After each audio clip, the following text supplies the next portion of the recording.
এবার বৃন্দাবনে এসে আমরা দেখি তো কৃষ্ণ কি করে। ওমা, আজকে বৃন্দাবনের মাঠে ভগবান কৃষ্ণ খেলা খেলছেন। আস্তে, কেউ আইঢাই নয়, আইঢাই নয়। খেলা খেলতে খেলতে খেলতে খেলতে খেলতে খেলতে খেলতে খেলতে খেলতে খেলতে ভগবানের মনে হয়ে গেল একটা কথা। কি কথা মনে হলো? না, আমি একজনকে কথা দিয়েছিলাম, আমি একটা কথা দিয়েছিলাম। কাউকে কোনো কথা দিয়ে সে কথা না রাখাটা কিন্তু মানুষের পরিচয় নয়। আমরা মানুষ, কাউকে কথা দিলে কথা রাখতে হয়। আর ভগবান যদি কাউকে কথা দেয় সে তো কথা রাখবেই। ভগবান যে কথা রাখবে এ বিষয়ে কোনো সন্দেহ নেই। তা ভগবানের আজকে মনে হলো যে আমি একজনকে কথা দিয়েছিলাম, কিন্তু এতগুলো বছর কেটে গেল আমার সেই কথাটা রাখা হয়নি, আজকে আমি কথা রাখবো।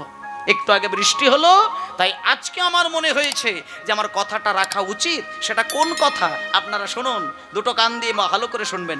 কৃষ্ণ কথা দিয়েছিলেন কাকে এবং কোন কথা এবং কেমন করে তার ইচ্ছা পূরণ করবে শুনে নিন।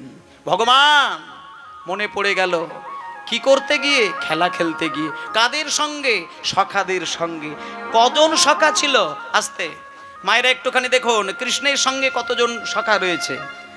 শ্রীদাম সুদাম দাম বসুদাম সুবল মহাবল সুবাহু মহাবাহু স্তোক কৃষ্ণ অর্জুন লবঙ্গ মধুমঙ্গল হলায়থা বরুথপ গন্ধর্ব কিঙ্কিনী অংশুমান ভদ্রসেন বসন্ত বিলাসী কপিল উজ্জ্বল পলবিঙ্ক পুণ্ডরে। কজন বললাম? হাই দেখো, এখন শুনতে গেলে গুনতে হবে, এটা তো ভাবা ছিল না। যাই হোক, আর বলবো না। হ্যাঁ, ঠিক আছে।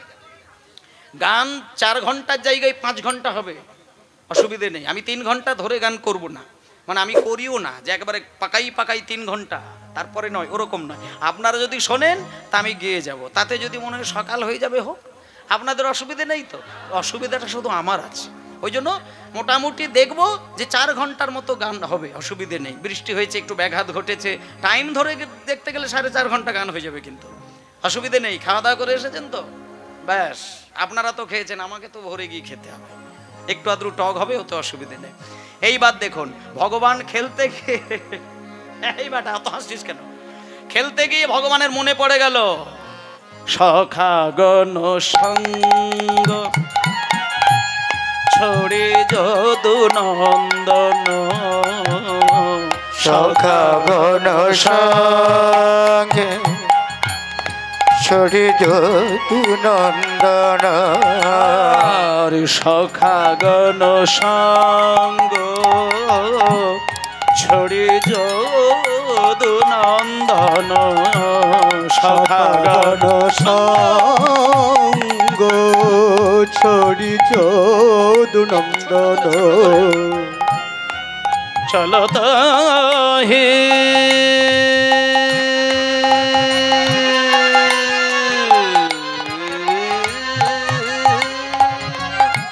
চলত হে নাগর রাজ রাজ,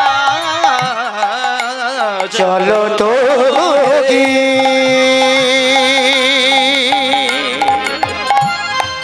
নাগর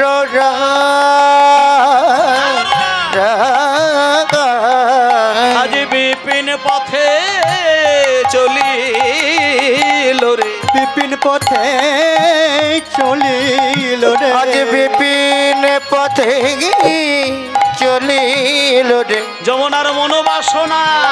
এই যে এই কথাটা এলো, মনোবাসনা পুরাইতে বিপিন পথে চলিল রে, যমুনার মনোবাসনা পুরাইতে বিপিন পথে চলিল রে, যমুনার মনোবাসনা পুরাইতে নৌকা বিলাস তারে, মনোবাসনা পুরাইতে নৌকা বিলাস, যমুনার মনোবাসনা পুরাইতে নাগর আমার চলিল রে,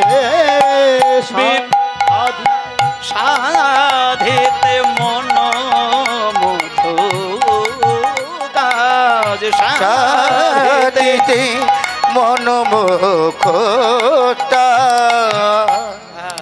মায়েরা আস্তে আস্তে আস্তে আস্তে, খুব গুরুত্বপূর্ণ পদ। সখাগণ সঙ্গ ছড়ি যদু নন্দন চলতেই নাগর রাজ। আজকে তাহলে মানে কি সুন্দর দেখুন, কৃষ্ণ খেলা খেলতে খেলতে দুম করে খেলাটা বন্ধ করে দিলেন। শ্রীরামকে ডেকে বলছে, এই শ্রীরাম, তোরা একটু গরু বাছুরগুলোকে একটু চোখে চোখে রাখবি, আর আমি এক্ষুনি শুধু যমুনার পাড়ে যাব, চলে আসবো। আচ্ছা, যমুনার পাড়ে আজকে কৃষ্ণ যাচ্ছেন কেন? মায়েরা মায়েরা খুব স্থির হয়ে কীর্তন শুনবেন। কয়েকজন মায়ের মনটা একটু একটু একটু টলমলো হচ্ছে। আর মানুষকে বলে দিচ্ছি, খাওয়ার ঘুম এই দুটো জিনিস প্রচণ্ড ব্যতিব্যস্ত করে। ঘুম মানুষকে ধ্বংস করে যদি প্রয়োজনের অতিরিক্ত হয়ে যায়, আর খাওয়া মানুষকে ধ্বংস করে যদি অতিরিক্ত হয়ে যায়। আর কীর্তন শুনতে এসেছেন মানে ঘুম আর খাওয়াই দুটো কিন্তু খুব মানুষকে দূর করে দেয়। আর কলি যদি কারোর উপরে প্রভাবিত হয়, এই দুটো জিনিস তাকে বেশি বেশি করে বিরক্ত করবে। তাই আমি বলবো যে না, ও দুটো জিনিস যেন আপনাকে না জয় করতে পারে, আপনি ওদেরকে জয় করুন, ওরা যেন আপনাকে জয় না করতে হয়। তাহলে এইবার দেখুন, ভগবান কৃষ্ণ খেলা খেলতে খেলতে শ্রীদাম সুদামের ওপরে গরু বাছরের দায়ী দায়িত্ব দিয়ে আজকে যমুনার কাছে যাচ্ছেন। যমুনার কাছে কেন যাচ্ছেন না, যমুনার মনের একটা শখ, একটা ইচ্ছে পূরণ করবেন বলে। আচ্ছা মা, নদীর আবার কি ইচ্ছে হয়? মানে নদীর আবার কি ইচ্ছে হবে, সেটা আবার কৃষ্ণ পূরণ করবে কেন? বলে ওইটাই জানার দরকার। নদীর ইচ্ছে পূরণ করবে বলে ভগবান কৃষ্ণ যাচ্ছেন। কেমন করে যাচ্ছেন? বাসে ট্রেনে টামে যাচ্ছেন না। ভগবান কৃষ্ণ যে যমুনার দিকে যাচ্ছে পদাবলিতে বললেন। কেমন করে যাচ্ছে শোনো, ভাবেনে মনোরথে, এই যে মনোরথে বিপিন চলল পথে, ওরে ও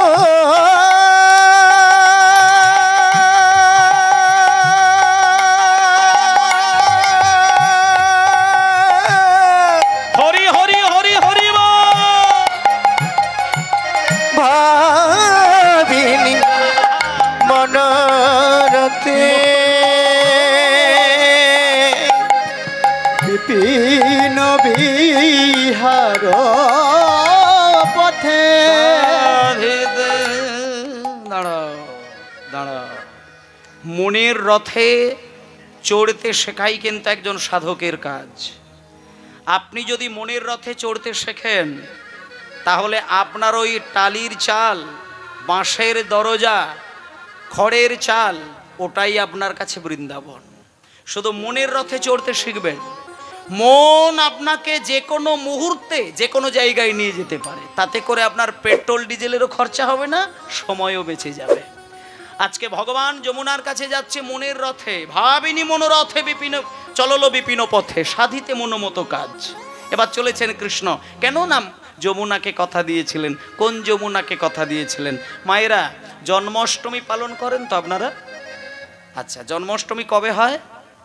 মানে কৃষ্ণের জন্মের দিন হয়, এই তো? আচ্ছা, কৃষ্ণের জন্মদিনটা কবে? আচ্ছা শোনেন, বলে দিই, মানে সুন্দর করে মনে রাখার জন্য বলে দিই। বর্ষাকালের ভাদ্র মাসের কৃষ্ণপক্ষের অষ্টমীর তিথিতে। কার জন্ম? কৃষ্ণের জন্ম। তাহলে কৃষ্ণপক্ষের অষ্টমীর তিথিতে জন্ম হচ্ছে কৃষ্ণের, আর শুক্লপক্ষের অষ্টমীর তিথিতে জন্ম হলো রাধার। তাহলে কৃষ্ণের অষ্টমীর 8 আর শুক্লাপক্ষের অষ্টমীর তিথির 8, তাহলে ওই 8 আর এই 8 দুটো মিলে কি হয়? 16।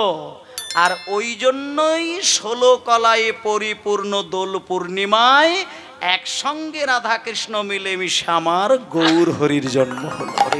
নিতাই গৌর প্রেমানন্দে হরি বল। তাহলে এইবার বর্ষাকালের ভাদ্র মাসের কৃষ্ণপক্ষের, এই বাবা তোমরা বেশি ওই বারবার পাউডার নিয়ে নাও, দাঁড়াও, তোমরা কথাগুলো শোনো। তাহলে বর্ষাকালের ভাদ্র মাসের কৃষ্ণপক্ষের অষ্টমীর তিথিতে যেদিনকে কৃষ্ণ জন্ম নিয়েছিল কংসের কারাগারে। শোনেন, কৃষ্ণের পিতার নাম কি? বসুদেব। আচ্ছা, বসুদেব যখন কৃষ্ণকে কোলে করে নিয়ে ওই কংসের হাত থেকে বাঁচাবে বলে কাঁদতে কাঁদতে তার নিজের জন্ম দেওয়া ছেলেকে তুলে নিয়ে যশোদার মায়ের কাছে শোয়াতে গেছিলেন, তখন মাঝখানে কিন্তু যমুনা পড়েছিল। তাহলে একেবারে সদ্যজাত শিশুপুত্র কৃষ্ণ, তাকে তার পিতা বসুদেব ছুটে যশোদা মায়ের কোলের কাছে শুইয়ে দেবে বলে যেতে গিয়ে দেখলো হঠাৎ মাঝ রাত্রিতে থই থই করছে কি যমুনা। তাহলে এইবার বসুদেব চিন্তা করলে নাকি পিতার কর্তব্য হলো পুত্রকে রক্ষা করা, কিন্তু আমি তো পিতা আর আমার ছেলে তো কৃষ্ণ। তাহলে এই যে থই থই করছে যমুনার জল, এখন আমি এই যমুনা নদী পার হয়ে যদি না যেতে পারি আমার কৃষ্ণকে বাঁচাতে পারা যাবে না। তাহলে কংসের হাত থেকে বাঁচাতে গেলে এই থই থই করা যমুনা আমি পার হব কি করে?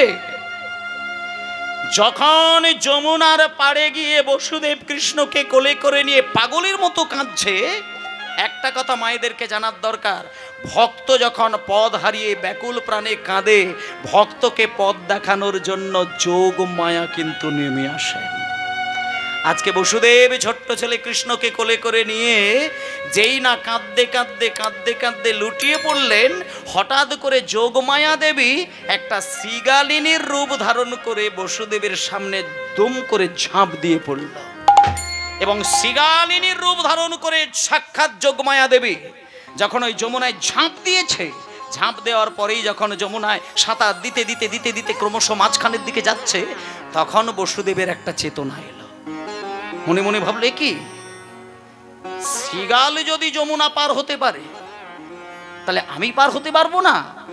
এই বলে যোগমায়া কাত্তায়নী শ্রীগাল রূপ ধরি, হরি যোগমায়া কাত্তায়নী শ্রীগাল রূপ ধরি, বলি যোগমায়া কাত্তায়নী শ্রীগাল রূপ ধরি, যোগমায়া কাত্তায়নী শ্রীগাল রূপ ধরি। আর যমুনা পার হইয়া যায় অতি তাড়াতাড়ি, যমুনা পার হইয়া যায় অতি তাড়া করি, যমুনা পার হইয়া যায় অতি তাড়া করি, যমুনা পার হইয়া যায় অতি তাড়া করি। আমি কেন পারবো না?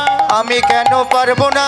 আমি কেন পারবো না? আমি কেন পারবো না? এই শ্রীগাল পার হতে পারে, আমি কেন পারবো না? এই শ্রীগাল পার হতে পারে, আমি কেন পারবো না? এই শ্রীগাল পার হতে পারে তরঙ্গিনী এই যমুনায়, শ্রীগাল পার হতে পারে তরঙ্গিনী এই যমুনায়, শ্রীগাল পার হতে পারে তরঙ্গিনী এই যমুনায়, শ্রীগাল পার হতে পারে তরঙ্গিনী এই যমুনায়। আমি কেন পারবো না? আমি কেন পারবো না? আমি কেন পারবো না? আচ্ছা তাহলে আসতে, তাহলে আজকে এইবার বসুদেব কি করলেন, বসুদেব ছোট্ট ছেলে মানে সবই জন্ম নিয়েছে ছেলেটা, তাকে কোলে করে নিয়ে আর যখনই দেখছে শ্রীগাল ঝাঁপ দিয়ে যাচ্ছে, তাহলে আমিও সাঁতার দিয়ে যাওয়াটা আমার কষ্টের নয়, আর তাছাড়া যেতে তো হবে, ছেলেকে বাঁচাবো কি করে?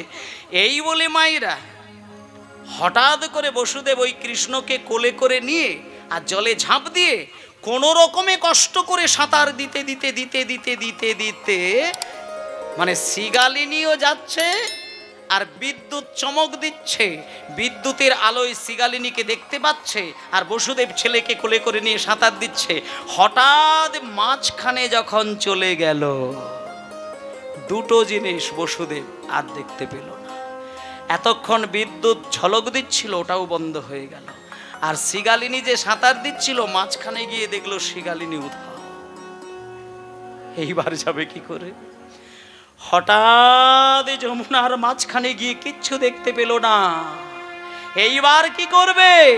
হোমায়েরা এইখানে কিন্তু একটা গভীর তত্ত্ব রয়েছে, যমুনার মাঝখানে গিয়ে শ্রীগালিনী উধাও হয়ে গেল কেন? এতক্ষণ বিদ্যুৎ চমক দিচ্ছিল কিন্তু এখন আর বিদ্যুৎ চমক দিচ্ছে না কেন? এই দুটোরই কিন্তু কারণ আছে, শুনে যান। একটা কথা জানতে হবে আমাদের, এই পৃথিবীতে একটা গাছের পাতাও যদি নড়ে, হ্যাঁ, তাহলে সেটা আপনার জানা উচিত ওটা কৃষ্ণের ইচ্ছা ছাড়া নড়ে না। এইটুকু অনুভব শক্তি যদি না হয় তাহলে তুমি কিছুই পারলে না। কৃষ্ণের ইচ্ছে ছাড়া জগতে কোনো কিচ্ছুর পরিবর্তন হতে পারে না। শোনেন, এই যে শ্রীগালিনী এতক্ষণ ছিল এখন নেই, ওটাও কৃষ্ণের ইচ্ছা। এই যে বিদ্যুৎ চমক দিচ্ছিল এখন হচ্ছে না, ওটাও কৃষ্ণের ইচ্ছা। বলে ইচ্ছাটা কিরকম শুনে নেন। আমাদের হিন্দু সনাতন ধর্মে সকলে জানেন, কোনো শিশুর যদি জন্ম হয় তাকে প্রথমেই দেখবেন স্নান করানো হয়, যেটাকে সনাতন ধর্মে বলে গর্ভ স্নান। কোনো ছেলের জন্ম হলে তাকে গর্ভ স্নান করানো হয়, এটা বিধান। কিন্তু কৃষ্ণের যে জন্ম হলো কংসের কারাগারে, বসুদেব যে তাকে কোলে করে নিয়ে ওই পারে চলে যাচ্ছে, কৃষ্ণ কিন্তু যমুনার জল দেখতে পেয়ে চিন্তা করলেন, কি আমি ধর্ম পালন করতে, ধর্ম প্রতিষ্ঠা করতে এসেছি, আর ধর্ম প্রতিষ্ঠা করতে গেলে ধর্ম পালন করতে হয়। কৃষ্ণ চিন্তা করলেন, সকলেই জানে জন্মের সময় কোনো শিশুকে স্নান না করালে তার গর্ভ স্নান হয় না, কিন্তু আমি ভগবান হয়ে যদি গর্ভ স্নানটা আমার বাবা না করায়, তাহলে জগতের মানুষ আমার দিকে আঙুল তুলে বলবে যে কৃষ্ণের জন্ম হয়েছিল কিন্তু গর্ভ স্নানটা হয়নি। এই কথা মনে পড়ে গিয়ে হঠাৎ মাঝখানে গিয়ে শিগালিনীকে উধাও করে দিলেন। জগতের বিদ্যুৎ চমক, আকাশের মেঘের বিদ্যুৎ, সেটাও বন্ধ করে দিলেন। আর ওই ছোট্ট ছেলেটা হঠাৎ করে বসুদেবের কোলে পা ছিটকে গিয়ে বুকে আঘাত করে বসুদেবের হাত থেকে, কোল থেকে ছিটকে গিয়ে যমুনার জলে পড়ে গেল। আর সদ্যজাত ছেলে যদি যমুনার থই থই জলের ওপরে পড়ে যায়, মাঝরাত অন্ধকার, বলুন ছেলেটাকে আর পাবে কি? যদিও বা পেত, কিন্তু যমুনা তাকে পাওয়ার কোনো সুযোগ দিল না। যখন দেখলো বসুদেবের কোল থেকে কৃষ্ণটা একবার পড়ে গেছে, সঙ্গে সঙ্গে যমুনা তাকে ওই মুহূর্তে ওইখানে রাখেনি, একেবারে গভীরে নিয়ে চলে গেলেন। গভীরে কেন নিয়ে গেলেন? কৃষ্ণকে দেখেই যমুনা আমি ছাড়িয়া নাহি কো দেব গো মধু। এইসব মানেগুলো বুঝতে হবে। যমুনা আজকে কৃষ্ণকে বধূ বলছেন। কেন বধূ বলছেন? কোনো কথাই কিন্তু অবুঝের মতো বুঝলে হবে না। বধূ বলছেন যমুনা, কেন বলছেন এই তত্ত্বটা আমি একটু পরে বলছি। আজকে ছোট্ট ছেলেকে কাছে পেয়ে যমুনা বলছেন, আমি ছাড়িয়া নাহি কো দিব, আমি ছাড়িয়া নাহি কো দেব বধূকে, আমি ছাড়িয়া নাহি কো দেব, আমি ছাড়িয়া নাহি কো দিব গো বধূ, আমি ছাড়িয়া নাহি কো। দুবারে দুবারে শুনে নাও একবার। আমি ছাড়িয়া নাহি কো দিব গো বধূ, ছাড়িয়া নাহি কো দিব, আমি ছাড়িয়া নাহি কো দেব গো বধূ, ছাড়িয়া নাহি কো দেব। দাঁড়াও দাঁড়াও দাঁড়াও দাঁড়াও। এইবার তো বসুদেব তো সেখানে একেবারে মরিবাচি করে কান্নাকাটি, আর এখানে যমুনার সঙ্গে কৃষ্ণের কথা চলছে। কৃষ্ণ বলছে, আচ্ছা যমুনা, ও যমুনা, তুমি যে বাবার কোল থেকে আমি পড়ে গেলাম বলে তুমি যে বাবার কাছ থেকে ছিনিয়ে নিয়ে তুমি তোমার গভীরে নিয়ে চলে গেলে, তুমি আমাকে যে ছাড়বে না বলছো, তুমি আমাকে না ছেড়ে দিয়ে তুমি আমাকে কোথায় রাখবে? বলছি কোথায় রাখবো? আমার হৃদয় মাঝারে পরাণ যেখানে, হরি হরি মাঝারে পরাণ যেখানে, আমার হৃদয় মাঝারে পরাণ যেখানে, আমার হৃদয় মাঝারে পরাণ যেখানে, সেখানে লোকায়ে থব গো বধূ, ছাড়িয়া নাহি কো দেব বধূ, ছাড়িয়া নাহি কো দেব, আমি ছাড়িয়া নাহি কো দেব গো বধূ, ছাড়িয়া নাহি কো দিব। দাঁড়াও দাঁড়াও, আমাকে তুমি তোমার হৃদয়ের মধ্যে যেখানে তোমার প্রাণ আছে সেখানে লুকিয়ে রাখবে কেন? কেন তুমি লুকিয়ে রাখবে কেন? যে আমি যদি তোমাকে আমার হৃদয়ের মধ্যে লুকিয়ে রাখতে পারি, তাহলে আর কারোর কিছু হোক বা না হোক, আমার যখন তোমার কথা মনে করবে, আমি চোখটা বন্ধ করলেই তোমার বদনটা আমি দেখতে পাবো। এই জন্যই তো আপনাদের বললাম যে ভগবানকে রাখতে হবে এইখানে। বললাম না একটু আগে যে আভরণটা বড় জিনিস নয়, আচরণটা বড় জিনিস। আচরণের দ্বারাই কিন্তু ভগবান তোমার মন্দির, এই মন্দির হৃদয় মন্দির, সেইখানে কিন্তু তিনি মূর্তিমান হয়ে দাঁড়িয়ে থাকেন। তা আজকে কৃষ্ণকে যখন বলছে আমি তোমাকে এইখানে রেখে দেব, হৃদয়ে রেখে দেব, কারণ আমার যখন ইচ্ছে হবে তোমাকে দেখব বলে, তখন এবার কৃষ্ণ বলছেন, যমুনা, ও যমুনা, তুমি আমার ভক্ত সেটা আমি অনেক দিন আগে থেকেই জানতাম, কিন্তু তুমি যে এত বড় স্বার্থপর সেটা আমি জানতাম না। বলে কেন?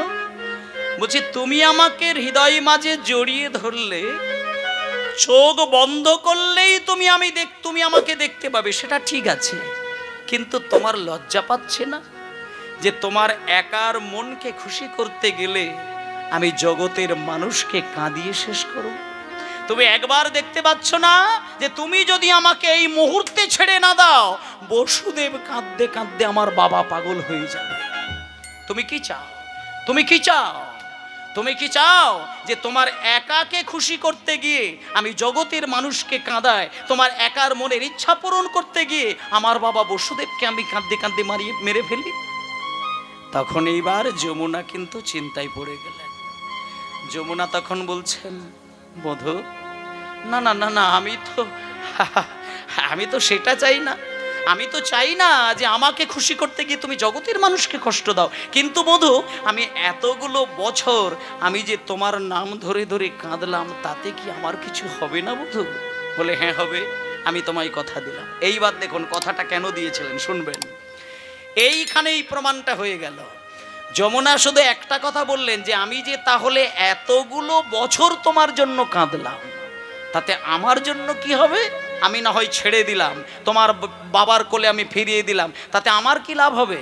তখন কৃষ্ণ বললেন, যমুনা, আমি তোমাকে কথা দিলাম, আজকে যদি তুমি আমাকে আমার বাবার কোলে ফিরিয়ে দাও, আমি তোমার জলে দাঁড়িয়ে প্রতিজ্ঞা করলাম, আমি তোমাকে নিত্য নূতন রূপে দেখা দেব। কখনো তুমি দেখবে আমি শ্রীদাম সুদামের কাঁধে চড়ে তোমার এই যমুনার পাড়ে পাড়ে আমি খেলা খেলছি। কখনো দেখবে ওই রাধারানীর সঙ্গে লয়ে আর সখীদেরকে সঙ্গে লয়ে তোমার নীল যমুনার জলে আমি জলকেলিও করে বেড়াচ্ছি। তাহলে কখনো আমি তোমার জলে জলকেলি করব, কখনো আমি যমুনার পাড়ে পাড়ে একা একা দৌড়াবো, কখনো আবার শ্রীদাম সুদামকে কাঁধে নিয়ে তোমার পাড়ে আমি গোষ্ঠ খেলা খেলবো। বলো যমুনা, তুমি কোনটা চাও? তুমি কি আমাকে আজকে একা পেয়েই খুশি হবে, নাকি সখা সখী সহকারে আর রাধারানী সহকারে তুমি একসঙ্গে পেয়ে আমাকে খুশি হবে? তখন যমুনা বলছেন, মধু,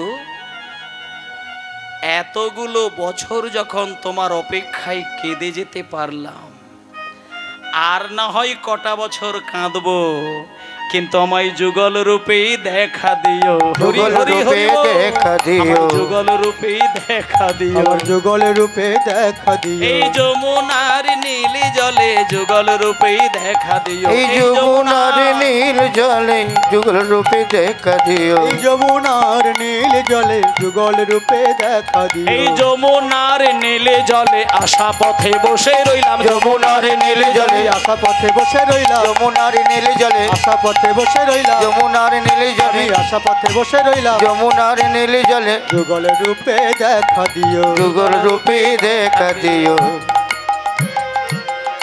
এইবার বলুন, আপনাদের কি আর বুঝতে অসুবিধা হলো যে কৃষ্ণ কোন কথাটা দিয়েছিলেন যমুনাকে? মানে কেন নৌকাবিলাস আপনারা শুনবেন, এই দৃষ্টান্তটা যদি না জানেন তাহলে নৌকাবিলাস শোনার তো মানে কোনো আনন্দটা আপনি পাবেন না। তাহলে এইবার বোঝা গেল যে কৃষ্ণ যমুনায় কেন নৌকা বিলাস করেছিলেন, যমুনাকে কথা দিয়েছিলেন। এইবার শুনে যান। তাহলে যমুনাকে যে কথা দিয়েছিল তার মনের ইচ্ছা একদিন সখা সখীদেরকে নিয়ে পূরণ করবো, আজকে তো সেই ইচ্ছা দিন। আজকে এইবার দেখুন, আপনাদেরকে বলি, যমুনাকে কথা দিল, এই যমুনা তো অভিশপ্ত হয়ে যমুনা হয়েছে। এ তো আসলে ছিল কৃষ্ণ ওই রাধারানীর প্রতিদ্বন্দ্বিনী, স্বর্গের বিরজা। হ্যাঁ, রাধারানীর সঙ্গে হিংসে করতেন, আজকে রাধার কাছ থেকে অভিশাপ পেয়েছিল।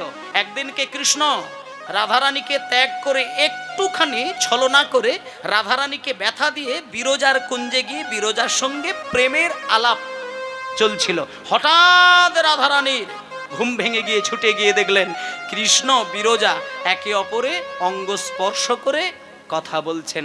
বলুন, নিজের মানুষ যদি অন্যের কোলে মাথা রেখে কথা বলে আপনি ঠিক থাকতে পারবেন তো? কোনোদিন সম্ভব নয়।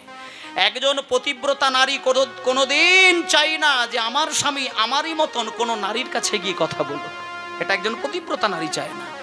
রাধারানী হঠাৎ ঘুমের ঘোরে কৃষ্ণকে দেখতে পেলেন না, খুঁজতে খুঁজতে বিরজার কুঞ্জে গিয়ে দেখে বিরজা আর কৃষ্ণ একে অপরের সঙ্গে কথা বলছেন। রাধারানীর চোখ থেকে টপ টপ করে জল গড়িয়ে গেল। কাঁদতে কাঁদতে রাধারানী কিন্তু কোনো কথা বললেন না, নীরব নীরব। ভালোবাসার প্রকাশ নীরবে অনেক কথা বলা যায়, কথা বলেই কথা বলা যায় না, নীরবে তার থেকে অনেক গুণ বেশি কথা বলা যায় নীরবতায়। রাধারানী কোনো কথা বললেনি, শুধু নীরব, চোখ থেকে গঙ্গা বইয়ে যাচ্ছে। বিরজার কুঞ্জে শুধু রাধারানীর ডান চরণটি যেই স্পর্শ করল, বিরজার কুঞ্জটা থরথর করে কেঁপে উঠল। হঠাৎ কৃষ্ণ বিরজা দরজার দিকে তাকিয়ে দেখছে রাধারানী দাঁড়িয়ে রয়েছেন। রাধারানীকে লুকানোর জন্য তৎক্ষণাৎ কৃষ্ণ হয়ে গেল একটা কালো সাপ, আর বিরজা হয়ে গেল একটা নদী। বিরজা কৃষ্ণ রাধার কাছে লুকাতে গিয়ে দুম করে নদীর রূপ ধারণ করে জল গড়িয়ে পড়ছে, আর কৃষ্ণ সেই জলের উপরে সাপ হয়ে বেয়ে যাচ্ছে। রাধারানী এই রূপ দেখে শুধু ওই সাপের দিকে তাকিয়ে তাকিয়ে রাধারানী বলছে, মধু, আমি তোমাকে ভালোবেসে আমার ইহকাল পরকাল জাত কুল মান জীবন যৌবন সব হারালাম, আর আজকে তুমি আমাকে সাপের রূপ ধারণ করে আমার ভালোবাসার পরীক্ষা নিচ্ছ। আমিও তোমায় পরীক্ষা করব, দেখি কি হয়। এই বলে রাধারানী এই রূপ দেখে কিছুই করলেন না, একটা ময়ূরের রূপ ধারণ করলেন। ময়ূরের রূপ ধারণ করে গুটি গুটি পায়ে চলতে চলতে গিয়ে কৃষ্ণ যে সাপের রূপটা ধরেছিল, সর্ব অঙ্গের 3টে জায়গায় শক্ত ঠোঁট দিয়ে আঘাত করলেন। একবার আঘাত করে একটা অংশ ভেঙে যায়, আরেকবার আঘাত করে আরেকটা অংশ ভাঙে, আরেকবার আঘাত করে আরেকটি অংশ ভেঙে যায়। চতুর্থবার আঘাত করতে যায়, কৃষ্ণ আঘাত সহ্য করতে না পেরে নিজ রূপ প্রকট করে হাত জোড় করে বললেন, রাধে, আমি তোমার কাছে পরাজিত, আমায় আর তুমি আঘাত করো না। আমি যেহেতু তোমার কাছে পরাজিত, আমি কথা দিলাম সারাটা জীবন পরাজয়ের চিহ্ন আমি বহন করে রাখব। তুমি এই যে ময়ূরের রূপ ধারণ করেছ, তুমি একটা মাত্র পালক তুমি আমার হাতে দাও, আমি তোমার ওই ময়ূর রূপের পালক সারা জীবন মাথায় ধারণ করে রাখব। আর ওই যে বিরজা নদী হয়ে গেল।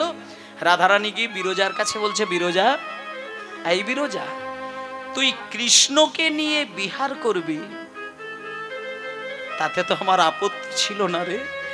তুই কৃষ্ণকে নিয়ে বিহার করবি, তাতে আমার কোনো আপত্তি ছিল না, কিন্তু তুই আমার আনুগত্য অস্বীকার করেছিস, তাই আমি তোকে অভিশাপ দিলাম।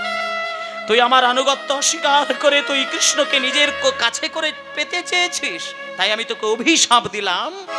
যেমন তুই গোলক ধামে আমাকে লুকানোর জন্য নদী রূপ ধরলি, আমি তোকে অভিশাপ দিলাম, তুই মানবী রূপে তুই পৃথিবীতে গিয়ে চন্দ্রাবলী হবি, আর যমুনায় বৃন্দাবনে গিয়ে তুই নদী হয়ে যমুনা হবি। তাই দুটো অভিশাপ কিন্তু বিরজা পেয়ে গেল। মানবী রূপে হয়েছিল চন্দ্রাবলী, আর বৃন্দাবনের জায়গায় সেই বিরজায় রাধার অভিশাপে হয়ে গিয়েছিল নদী। আজকে সেটাই হলো যমুনা। সেই জন্য দেখবেন যমুনার জলে যদি কেউ ডুব দেয়, সেইখানে কৃষ্ণের প্রেমটাকে কিন্তু অনুভব করা যায়, কারণ এই যমুনা রাত দিন কৃষ্ণ কৃষ্ণ বলে কেঁদেছিলেন। আজকে সেই যমুনা, বলুন, এইবার যদি কৃষ্ণকে কাছে পাই, বলুন না, সেই কৃষ্ণকে কি ছাড়তে পারে যমুনা? যে যমুনা কৃষ্ণকে পেয়েও হারিয়ে ফেললো রাধারানীর দৃষ্টিতে পড়ে, আজকে সেই যমুনা কৃষ্ণকে পেয়ে ছাড়তে চাইল না। কিন্তু কৃষ্ণ বলল, রাধে, যমুনা, আমি তোমায় কথা দিলাম, আজকে তুমি আমার বাবার কোলে ফিরিয়ে দাও, তোমার কাছে আমি নূতন রূপে দেখা দেব, শ্রীরাম সুদামের সঙ্গে কাঁধে চড়ে, আর নিজে তোমার পাড়ে দৌড়াদৌড়ি করব। আর সব থেকে বড় কথা আমি দিলাম, রাধানানী সহকারে সখীদেরকে সঙ্গে নিয়ে তোমার যমুনার জলে আমি জলকেলি করব।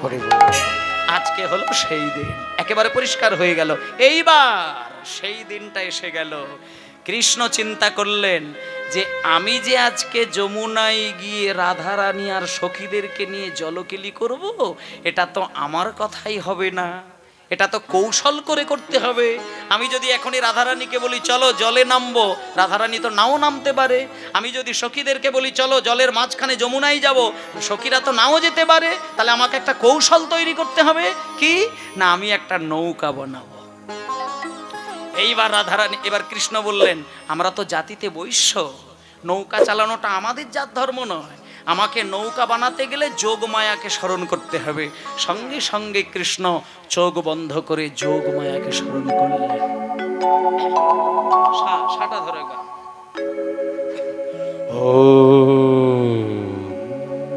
আচ্ছা একটুখানি সবাই মিলে হাত জোড় করবেন। আজকে কৃষ্ণ কাকে স্মরণ নিচ্ছেন? যোগমায়াকে। তাহলে কৃষ্ণ কোথায়? তিনি ভগবান হয়েও কিন্তু মাকে ডাকছেন। আর আমাদের কি তাহলে ডাকা উচিত নয়? আমাদের তো আরো আগে ডাকা উচিত। তাহলে যেহেতু আজকে কৃষ্ণ যোগমায়াকে ডাকলেন, ওই সুযোগে আমরাও একটু কৃষ্ণের ভাবে ভাবিত হয়ে চলুন আমরাও সবাই মিলে একটু মাকে ডেকে নেই।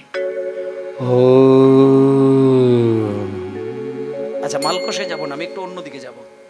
ত্বং স্বাহা ত্বং সদা ত্বং হে বষটকার শরাদিমিকা সুধাত্মক্ষরে নিত্যে ত্রেধা মাত্রাদিমিকা স্থিতা হারধমাত্রা স্থিতা নিত্যা জ্ঞানচর্যা বিশেষতঃ ত্বমেব শাতং সাবিত্রী তং দেবী জননী পরা ত্বয়ৈব ধার্যাতে সর্বং ত্বয়ৈতৎসৃজ্যাতে জগৎ ত্বয়ৈতৎপল্লাতে দেবী তমাদিশন্তে চ সর্বদা বিশিষ্টৌ সৃষ্টিরূপাদং স্থিতির্মাজবালনে তথা সংগৃহীতে রূপন্তে জগত হাস জগন্ময়ে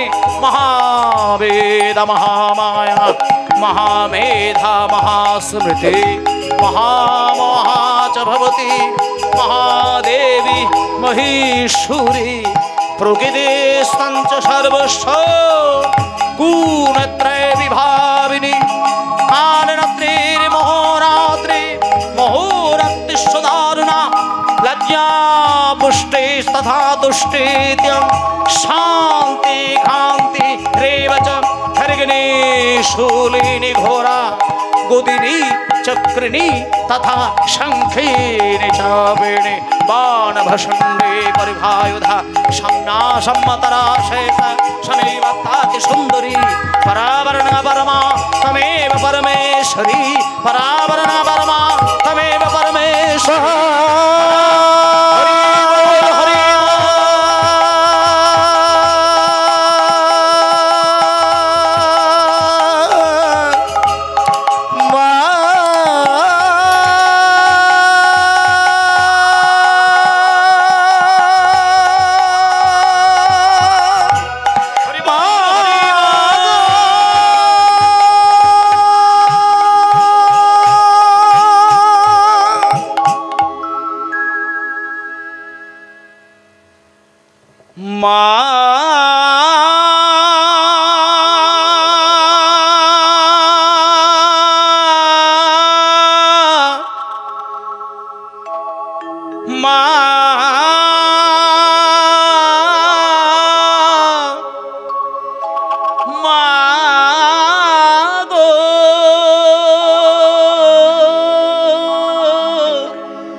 জননী ও মা জননী। আচ্ছা একটুখানি আমি সকলের কাছে একটু একটা পারমিশন চাই। মানে এতক্ষণ আমি মায়ের স্তব শুনলাম, তো এবার ছোট্ট করে যদি অনুমতি দেন তাহলে একটু মায়ের গান গাইব। মায়ের গান মা গাইব কি মায়ের গান? আচ্ছা অসুবিধা নেই তো? মানে যেহেতু কৃষ্ণ মাকে ডাকলেন, তাই জন্য স্তবের দ্বারা তো ওনাকে স্মরণ নিলাম, এবার গানের দ্বারা একটু মাকে ডেকে নেব। এখানে আপনাদের গ্রামে কালী পুজো হয়, দুর্গা পুজো হয়, হয়তো সেই জন্য মাকে না ডাকলে কোনোদিন কৃষ্ণের সঙ্গে ভক্তের মিলন হয় না। তাই ছোট্ট করে একটা লাইন মাকে ডেকে নেব। মা তোর চোখের কাজল সারা গায়ে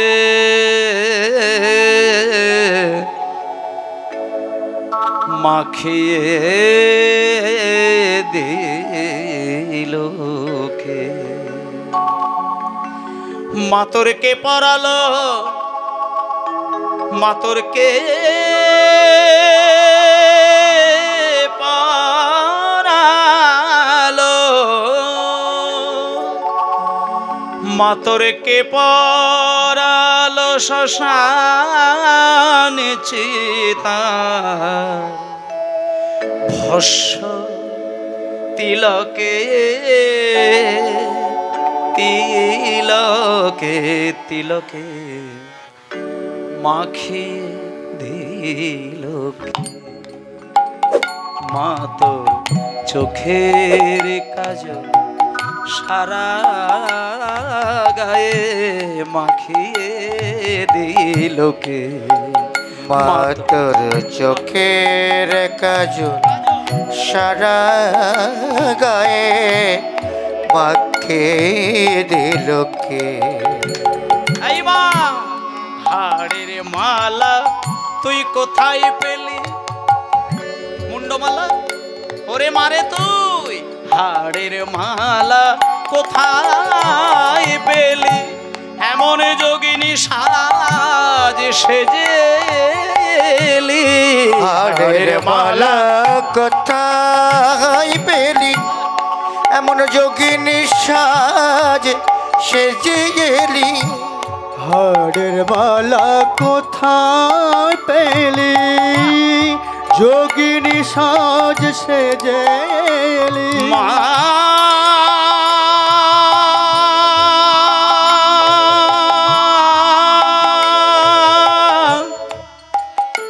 মা মা গো মায়া আমার ও মা জননী জননী। হাড়ের মালা কোথায় পেলি? এমন যোগিনী সাজ সেজেলি। তোর গৌরী নামটি বলে না মা, তোর গৌরী নামটি বল না মা, তোর গৌরী নামটি বল না মা, তোর গৌরী নামটি বল না মা, তোর গৌরী নামটি বলে না মা। তোর হরে নীলকে নীলকে চোখের কাজল সারা গায়ে মাখিয়ে দিলোকে। মা তোর চোখের কাজল সারা গায়ে মাখিয়ে দিলোকে।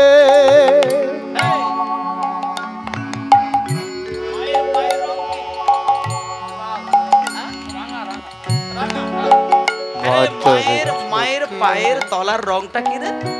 কি রঙের মায়ের পায়ের তলার রং? হ্যাঁ এই খোকা আবার বল।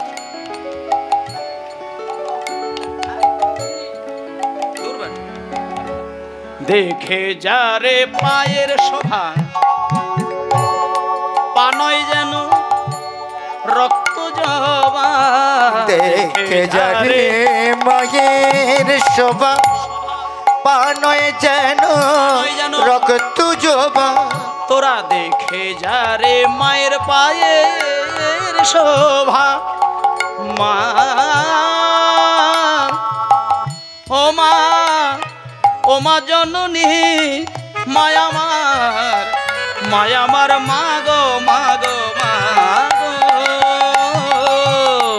দেখে যারে পায়ের শোভা, পানায় যেন রক্ত যাবা। রূপের ডালি কে দেখে এমন রূপের ডালি কে দেখেছে, মাতর রূপের ডালি কে দেখেছে, রূপের ডালি কে দেখেছে, এমন রূপের ডালি, রূপের ডালি, রূপের ডালি, এমন রূপের ডালি কে দেখেছে, এই সারা ত্রিলোকে, ত্রিলোকে চোখের কাজল সারা, হরি হরি হরি হরি বাকিয়ে দিলকে। মা তোর চোখের কাজল সারা গায়ে মাখিয়ে দিলকে, মা তোর চোখের কাজল সারা গায়ে মাখিয়ে দিলকে। তাই গৌর হরি বল, গৌর হরি বল। আচ্ছা, তাহলে আমাদের তো চারিদিক থেকে পরিষ্কার কাজ হয়ে গেল, মানে মায়ের স্তবও করলাম আর মায়ের গানও শুনে নিলাম। এইবার তো মাকে আমরা সামনে ডাকতে পারলাম। এবার যেই মাকে এইভাবে আমরা কাতর প্রার্থনায় ডাকলাম, মা ছুটে এসে বলছে, কি গোপাল, এই গোপাল, এমন সময় তুই আমায় ডাকাডাকি করছিস কেন রে? তখন গোপাল বলছে, ও মা, মা আমরা না জাতিতে বৈশ্য, নৌকা চালানো আমাদের জাত ধর্ম নয়। ও মা, আমাকে একটা নৌকা তৈরি করে দেবে। কেন, নৌকা নিয়ে কি করবি? বলছে, নৌকা যদি তুমি আমায় এনে দাও না মা, ওই নৌকার ওপরে চড়ে আমি গোপীদেরকে নিয়ে একটু বিহার করব। দাঁড়াও দাঁড়াও দাঁড়াও দাঁড়াও দাঁড়াও দাঁড়াও। এবার যখনই বলেছে গোপীদেরকে নিয়ে বিহার করব, তখন যোগমায়া দেবী বলছেন, আচ্ছা গোপাল, আমি যদি তোমাকে নৌকা তৈরি করে দিই, মা এনে দিই, যাই হোক না কেন, তা সেই নৌকার কান্ডারিটা কে হবে? ও মা, এ তো আমি কান্ডারি হব, তুমি কান্ডারি হবে? বলে হ্যাঁ।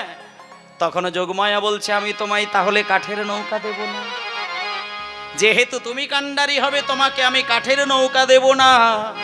হে গোপাল, তুমি যদি হও কান্ডারি, আজকে তাহলে কিসের নৌকা হবে মায়েরা? কাঠেরও হবে না, লোহারও হবে না, পেতলেরও হবে না, তামারও হবে না, আর সোলারও হবে না। আজকের নৌকাটা কিসের হবে? ভালো করে তত্ত্বটা শুনবেন, কি অপূর্ব জায়গা দেখুন। তুমি যদি হও কান্ডারি, আমি হব দেহতরি। হরি হরি হরি রে।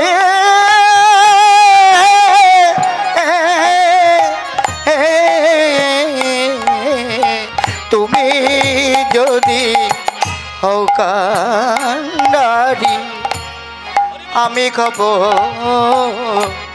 দেখো তরি। আচ্ছা, আজকের নৌকাতে যারা উঠবেন বলে প্রস্তুত হচ্ছেন, তারা মানে এতক্ষণ যারা আসন ছেড়ে দিয়ে ইতিমধ্যেই বাড়িতে চলে গেছেন, তাদের আমি আর কিছু বলছি না, কিন্তু এইবার আপনাদেরকে একটা খুব কড়াকড়িভাবে নিয়ম বলে দিই, এইবার কিন্তু আর আপনারা কেউ উঠতে পারবেন না। মানে এবার যদি আমার এই কথা বলার পরেও ওঠেন, তাহলে কিন্তু ওই মানে আপনাদের জীবন থেকে যে কি কি হারিয়ে যেতে পারে সে আপনি কল্পনাও করতে পারবেন না। আর সংসারে অশান্তি হলে তখন আর আমাকে ফোন করে বললেও হবে না যে বাবা ওই হরিনামের পর থেকে তুমুল ঝগড়া, সেই ঝগড়া থামানোই যায় না। ওই জন্য বলছি, এতক্ষণ যারা বেরিয়ে গেছেন তো গেছেন, এইবার আপনারা আর কেউ যাবেন না, কারণ অলরেডি কিন্তু কৃষ্ণ নৌকা বানিয়ে ফেলবেন, আর সেই নৌকা বানানো হয়েছে, অথচ আপনি বাড়ি চলে গেলেন, তাহলে আপনি নৌকা থেকে বঞ্চিত হলেন। আর আজকের এই কৃষ্ণের নৌকায় আপনাদের জন্য তৈরি করলো, কিন্তু আপনি কান্ডারি পেলেন, নৌকা পেলেন, কিন্তু আপনারা ওঠার শক্তি পেলেন না। তাহলে জানছেন আপনি কত দুর্ভাগ্যের কপাল করেছেন। তাহলে এইবার আপনাদের বলবো, যত কষ্টই হোক, ঘুম যদি পাই এখানেই ঘুমাবেন, বাড়ি যাবেন না, কিন্তু যাওয়া যাবে না, কারণ আজকে এবার নৌকা তৈরি হয়ে গেছে। কোন নৌকা? তুমি যদি হও কান্ডারি, তাহলে আমি হব, এটা মা বলছে, যোগমায়া বলছে, আমি হব দেহ তরি, আমি ভাসিব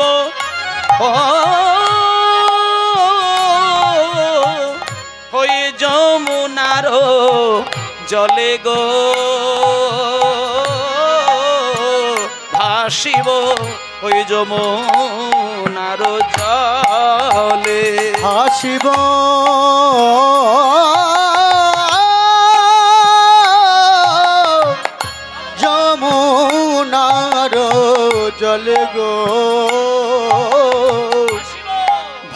ভাসিব যমুনার জলে, আমি ভেসে ভেসে বেড়াবো, ভেসে ভেসে বেড়াবো, আমি ভেসে ভেসে বেড়াবো, আমি ভেসে ভেসে বেড়াবো, এই যমুনার নীল জলে ভেসে ভেসে বেড়াবো, ওই না যমুনার নীল জলে ভেসে ভেসে বেড়াবো, যমুনার নীল জলে ভেসে ভেসে বেড়াবো, যমুনার নীল জলে ভেসে ভেসে বেড়াবো, যমুনার নীল জলে আশা পথে বসে রইলাম, যমুনার নীল জলে আশা পথে বসে রইলাম, যমুনার নীল জলে আশা পথে বসে রইলাম, যমুনার নীল জলে আশা পথে বসে রইলাম, ভেসে ভেসে বেড়াবো, হাসিব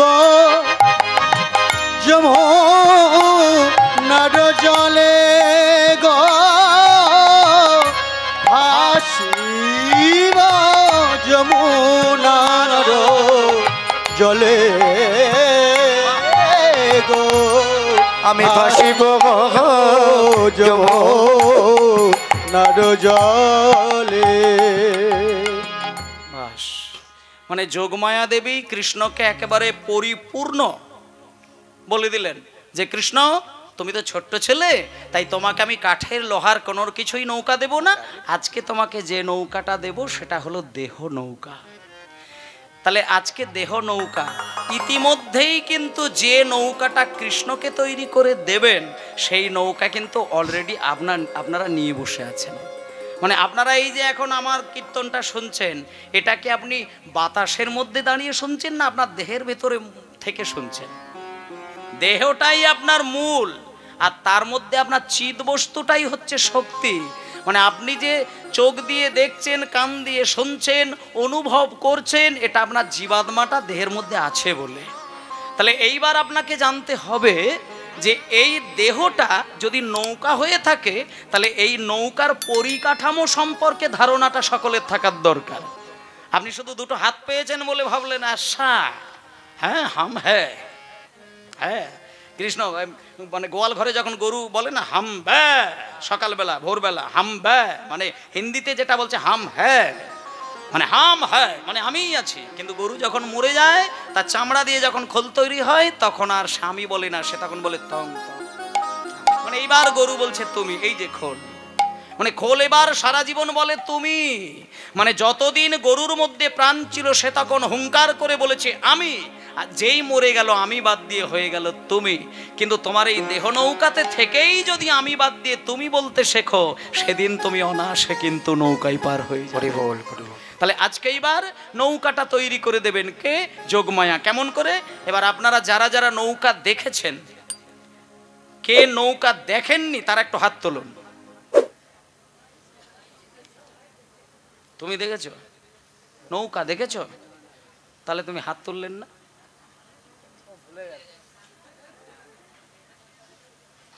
তুমি নৌকা দেখেছো? কটা চাকা আছে? ও চাকা নেই। ও কানাই, চলো নৌকার এবার বিবরণটা বলি। তাহলে এইবার যোগমায়া নৌকা তৈরি করে দিচ্ছে। দেখুন, নৌকা তৈরি করতে গেলে এখানে যারা নৌকা দেখেছেন তারাও জানেন, আর যারা নৌকা দেখেননি তারা ভালো করে শুনে নেবেন। আর নৌকা যারা তৈরি করেন তাদের কাছ থেকে গিয়ে খোঁজ নেবেন। আমি আপনাদের তত্ত্বটা মিলিয়ে দিচ্ছি, দেহের সঙ্গে আর ওই কাঠের নৌকার হুবাহু মিলটা দেখে নিন। নৌকা তৈরি করতে গেলে প্রথম যেটা তৈরি করে সেটা হচ্ছে দুটো মাথাকে আগে গঠন করে নেয়। যে মাথা দুটোর গঠনের দ্বারাই কিন্তু নৌকার ব্যালেন্সটা দাঁড়িয়ে থাকে জলেতে। তাহলে এই যে দুটো মাথা, যার তলা দিয়ে এখান থেকে ধনুকের মতো কাঠটা জুড়ে দিলেই নৌকার ফ্রেম তৈরি হয়। তাহলে এই যে দুটো মাথা নৌকার থাকে, এই দুটো মাথাকে বলে গলুই। কি বললাম? গলুই। তাহলে নৌকার ভাষায় দুটো মাথার নাম হচ্ছে দুটি গলুই। আর আমাদের এই যে দেহ নৌকা, এর মধ্যেও কিন্তু দুটি প্রধান মাথা রয়েছে, দুটো গলুই রয়েছে। যে দুটো গলুই যদি ঠিক না থাকে, তাহলে আপনি যতই আইঢাই করেন, আর যতই রোজগার করার জন্য ছুটে বেড়ান, আর যতই শান্তি খোঁজার জন্য বাজার থেকে দামি দামি জিনিস কিনে আনুন, আপনি কিন্তু নৌকাটা সংসার সমুদ্রে কিন্তু টলমল হবেই হবে। তাহলে এই সংসার সমুদ্রে দেহ নৌকাটা অনায়াসে ভাসতে গেলে দুটো গলুইকে ঠিক করতে হবে। সেই দুটো গলুই কি? নৌকাতে দুটো গলুই আর দেহের মধ্যে দুটো গলুই। সেই দুটো গলুই কার মধ্যে ঠিক আছে দেখে নেবেন। দুটো গলুই আছে না নেই সেটা দেখে নেবেন। কি গলুই? বিবেক বৈরাগ দিয়া দুই গলুই গড়িল। বিবেক ভাগ দিয়া দুই গলুই গড়িল। বিবেক বৈরাগ্য দিয়া দুই গলিয় গড়িল।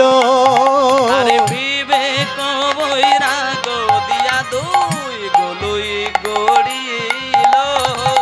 বিবেক বৈরাগ্য দিয়া দুই গলুয় গড়িল। আচ্ছা, তাহলে দুটো গলুইয়ের নাম কি হলো? বিবেক আর বৈরাগ্য। আচ্ছা, বিবেক কাকে বলে? আমি আজকে আপনার থেকে 10,000 টাকা ধার দিলাম আর কথা মতো 1 সপ্তাহ পরে রিটার্ন দিলাম। সৎ, আমার বিবেক আছে, আমার জ্ঞান আছে, আমি যাকে যা কথা দিয়েছি দিয়েছি।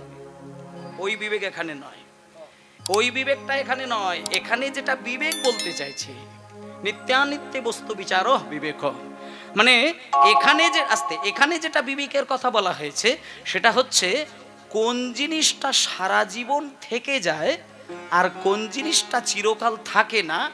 এই নিত্য আর অনিত্য, এই নিত্য অনিত্য বস্তুর জ্ঞান চৈতন্যটা যার মধ্যে এসেছে তাকে বলা হয় বিবেক। যেমন আমি আরো পরিষ্কার করে যদি বলি, এখানে যারা আপনারা কীর্তন শুনতে এসেছেন, আমিও এসেছি, আপনারাও এসেছেন। আচ্ছা, 100 বছর আগে এখানে কেউ আপনারা ছিলেন? নেই, আশা করি নেই। 100 বছর আগে এখানে কেউ ছিল না। আচ্ছা, 100 বছর পরে থাকবেন? ওটা তো বলা যাবে না, তবে মনে হয় থাকবো না। তাহলে ছিলেন না। আচ্ছা, এবার বলি, তাহলে দেহটা আমাদের 100 বছর আগে ছিল না আর 100 বছর পরেও থাকবে না, কিন্তু এখন আছে। কিন্তু দেহের ভেতরে যে মনটা, আত্মাটা, এটা 100 কেন, কোটি কোটি বছর আগেও ছিল, এখনো আছে। আবার দেহ ছেড়ে বেরিয়ে যাবে, আত্মা কিন্তু থাকবে। সেই জন্য মানুষ মরে গেলে বলে না যে মরে গেছে, বলা হয় দেহ রেখেছে। আমরা এমনি না জেনে বলে দিই মারা গেল, বাবা মারা গেছে, মা মারা গেছে, ঠাম্মা মারা গেছে। কিন্তু আমি বলে দিই গুরুজনরা মরে গেছে বলবেন না। এটা আমাদের একটু আমাদের বাক্য শুদ্ধ করার দরকার, একটু মার্জিত ভাষায় কথা বলা উচিত। কারণ কেউ মরেনি, দেহ রাখে বা দেহত্যাগ করেছেন বা পরলোক গমন করেছেন বা নিত্যলীলায় প্রবেশ করেছেন, এগুলো বলা যায়। মরে গেছে বলা যায় না। আপনি এতদিন যে দেহের মধ্যে ছিলেন, আপনার এইবার দেহের সংস্কারের প্রয়োজন হয়েছে, তাই আত্মা দেহ রেখে দিয়ে বেরিয়ে গেছেন। আবার যখন ওনার সময় হবে আবার অন্য একটা দেহের মধ্যে বিরাজ করবেন, তাই দেহ ছেড়েছেন। তাহলে এই যে দেহের ভেতরে যে আত্মাটা রয়েছে, আপনাদেরও আছে, আমারও আছে। এই আত্মার মধ্যে চেতনা থাকতে হবে কি, যে কোন জিনিসটা থাকে কোন জিনিসটা থাকে না, সেই অনুসারে আমি তার কদর, সেই অনুসারে তার মর্যাদা আমাকে খুলতে হবে। এই চেতনাটাকে বলছে বিবেক। আর বৈরাগ্য কাকে বলে? বিষয়ের প্রতি অনাসক্তি থাকা, তাকে বলে বৈরাগ্য। বোঝা গেল? তাহলে এই দুটো জিনিসকে বলছে কি, নৌকার ভাষায় গলুই। তাহলে বিবেক ও বৈরাগ্য দিয়ে তুই গলুই গড়লো। এবার আপনারা চিন্তা করে নিন যে আপনার বিবেকটা ঠিক আছে কিনা আর আপনার বৈরাগ্যটা আছে কিনা, এটা ঠিক করে নেবেন। বৈরাগ্য থাকলে সে কোনোদিন কীর্তন শুনতে গিয়ে উঠে যাবে না। বৈরাগ্য থাকলে সে স্থির মনে কীর্তন শুনবে, এটা প্রথম পরিচয়। তাহলে দুটো হলো, বিবেক আর বৈরাগ্য। এইবার দেখুন, এইবার যে ওই দুটো মাথা দিয়ে যে ধনুকের মতো কাঠটা নৌকাতে দেয়, এই কাঠটাকে বলা হচ্ছে ডাঁড়া কাঠ। কি বললাম? তাহলে এই যে ডাঁড়া কাঠ, এই ডাঁড়া কাঠটা আমাদেরও কিন্তু রয়েছে ধনুকের মতন আমাদের শরীরের মধ্যে, যার মধ্যে বিবেক আর বৈরাগ্যটা সংযুক্ত করা আছে। সেই ডাঁড়া কাঠটা কি না, ওটা তো দেহের গঠন, কিন্তু এর মধ্যে আমাদের তাত্ত্বিক জায়গা। ডাঁড়াটা হচ্ছে কি, ধৈর্য ডাঁড়ার উপরে খাড়া করিল, হরিব ধৈর্য ডাঁড়ার উপরে খাড়া করিল, ধৈর্য ডাঁড়ার উপরে খাড়া করিল, ধৈর্য ডাঁড়ার উপরে খাড়া করিল, ধৈর্য ডাঁড়ার উপরে খাড়া করিল। মানে নৌকার গঠন গঠনটা যদি জানতে পারেন না, আপনি অবাক হয়ে যাবেন যে আমাদের মানব শরীরে কত বিরাট একটা মানে গুণের থাকা দরকার। তাহলে এটা বোঝা গেল যে আমার অন্তর মাঝে যদি বৈরাগ্য থাকে আর আমার অন্তর মাঝে যদি বিবেক থাকে, তাহলে দুটো মাথা হয়ে গেল। আর তার মধ্যে যদি ধৈর্যরূপী ডাঁড়াটা থাকে, তাহলে এবার বোঝা গেল যে দুটো অংশ জোড়া হয়ে গেল। এইবার খোল তৈরি করা হবে সুন্দর করে। আমি দেহের গঠন আর নৌকার গঠন মেলাচ্ছি। এবার ডাঁড়া হলো, দুটো মাথা হলো, এবার খোল হবে। খোল তৈরি করতে গেলে কি দিয়ে খোল করে? নৌকার তক্তা দিয়ে হয়। কটা তক্তা থাকে? অগন্তি তক্তা থাকে। তাহলে একটা নৌকায় যেমন অসংখ্য তক্তা থাকে, তেমন আমার এই দেহ নৌকাতেও অসংখ্য তক্তা থাকবে। সেই তক্তাগুলো কি? সেই তক্তাগুলো শুনে নিন। আসক্তির ওই তক্তা খানি তাহাতে জুড়িল, তাহাতে জুড়িল। আসক্তির তক্তা খানি তাহাতে জুড়িল, তাহাতে জুড়িল। দাঁড়াও দাঁড়াও, এই নৌকার তক্তা দেখবেন এরকম হেলিয়ে হেলিয়ে জোড়া থাকে না? ঠিক এইভাবে এইগুলো হচ্ছে তক্তা। আর আমার দেহের মধ্যে কিন্তু এখানে যত মানুষ আছে প্রত্যেকের মধ্যেও কিন্তু এই দেহতত্ত্বের মধ্যে তক্তা রয়েছে। সে তক্তাগুলো কি? আসক্তি। আসক্তি নামক তক্তা। মানে আমি কোনো কিছুর প্রতি যদি আসক্তিতে জর্জরিত হয়ে যায়, তাহলে কিন্তু আমার ভক্তিটাকে আর আমি ধরে রাখতে পারবো না।